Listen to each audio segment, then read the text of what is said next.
Bigong mahanap ang target ng mga personalidad matapos suyurin ng mahigit 100 tauhan ng CIDG at NBI ang isang hotel sa Pasay City para sana hanapin ang 3 opisyal ng SunWest Incorporated.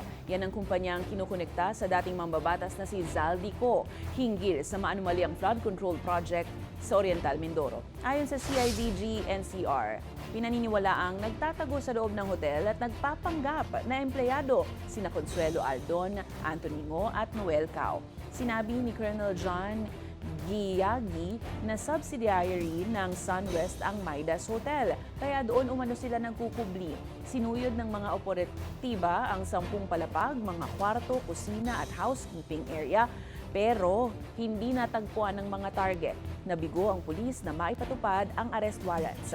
Git ng CIDG, marami pang SunWest-linked properties ang iimbestigahan at tuloy-tuloy ang paghahanap. Nananawagan din sila sa mga opisyal na sumuko na lang sa mga otoridad. No, it's not overkill. Ang unang-una, ilang ito? 10 floors. So we have to do it in a orderly manner and a fast, mas mabilis, at saka para ma-cover up natin yung lahat ng floors na ito. That's why we have to utilize this number of personnel that we have.